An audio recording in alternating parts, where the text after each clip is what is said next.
لا إله إلا الله لا إله إلا الله.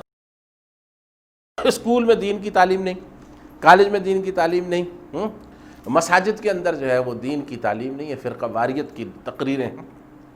میں نے تو اتنی زندگی گزر گئی، کسی ایک مسجد کے اندر کبھی نہ یہ تقریر نہیں سنی کہ جو ہے نا وراثت کی تقسیم اللہ نے کتنی فرض کی ہے.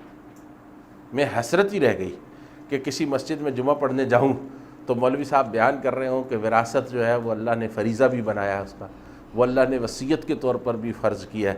وراثت جو ہے اللہ کی حدود میں سے بھی ہے. وراثت جو ہے اس کو تقسیم نہ کرنے والا آدمی جو ہے وہ ہمیشہ کے لیے جہنم میں بھی جا سکتا ہے، وراثت کی تقسیم کر کے آدمی جنتی بھی ہو جاتا ہے.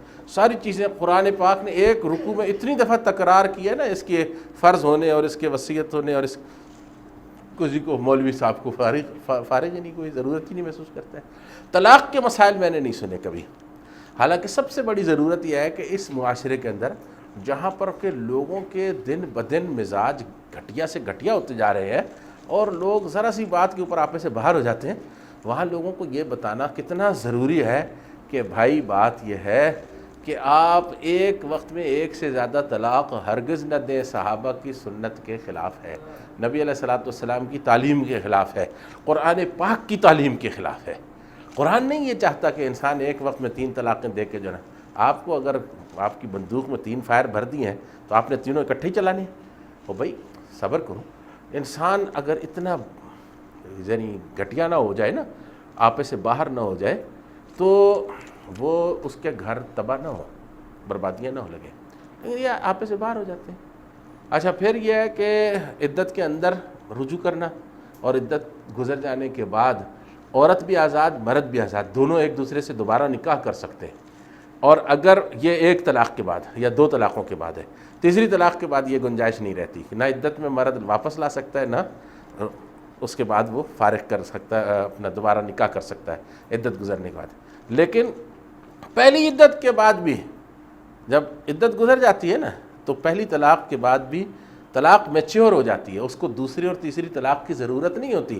ہمارے جاہل قسم کے جو حکومتی نظام کو چلانے والے لوگ ہیں نا، یہ جاہل کہتے ہیں کہ دوسری طلاق بھی دو، تیسری بھی دو. کچہریوں اور عدالتوں اور کنٹونمنٹ بورڈز کے جو جہلا ہیں، یہ کہتے ہیں ہم مانیں گے اس وقت تمہاری طلاق کو جب تم دوسری بھی دو گے تیسری بھی دو گے. بھائی ظالم، تمہیں کیا ضرورت ہے دوسری تیسری دینے کی؟ جبکہ خدا نے عدت کے بعد اس عورت کو فارغ کر دیا ہے، وہ چاہے تو اپنے سابقہ شوہر سے بھی دوبارہ نکاح کر سکتی ہے، چاہے تو کسی اور آدمی سے بھی کر سکتی ہے. تم کون ہوتے ہو اس کو پابند کرنے والے کہ تم 3 پوری کرو؟ خدا نے کوئی فرض کی ہے 3 طلاقیں دینا؟ تو اتنی جہالت ہے. اب کیا کریں؟ علماء نہیں بیان کرتے، مساجد خالی ہیں، دین کی وہاں تعلیم نہیں ہوتی، وہاں پر اسکولز خالی ہیں، کالجز خالی ہیں. یہ بچے جو ہیں ان کے ساتھ کتنا بڑا دھوکہ ہے. میں آپ سے پوچھتا ہوں، غلام محمد صاحب 14 سال یا 12 سال کم از کم ہر بچہ جو میٹرک کرتا ہے، انٹر کرتا ہے، پھر جا کے BA کرتا ہے، اسلامیات لازمی پڑھتا ہے کہ نہیں پڑھتا؟ اب اسلامیات کا مطلب تو ہے اسلام سے تعلق رکھنے والی چیزیں اس نے پڑھی ہیں نا. اسلام نام ہے عربی زبان کا، اسلام نام ہے قرآن کا، اسلام نام ہے حدیث اور سنت کا، اسلام نام ہے فقہ کا. یہی ہے نا اسلام، اسلامی شریعت، اسلامی قانون.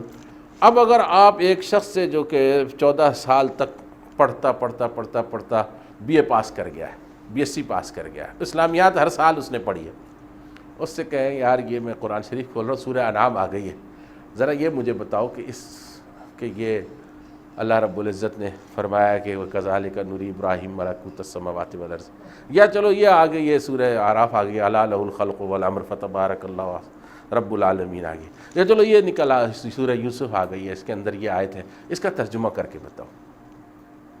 وہ نہیں کر سکتا. اچھا اس کے سامنے آپ ایسے کر کے انما الاعمال بالنیات کے علاوہ کوئی حدیث رکھ دیں، اس سے کہیں یار یہ حدیث جو ہے نا، اس کے اندر اللہ تعالیٰ نے، اللہ کے رسول صلی اللہ علیہ وسلم نے یہ بات فرمائی ہے، بتاؤ کیا لکھا ہوا ہے؟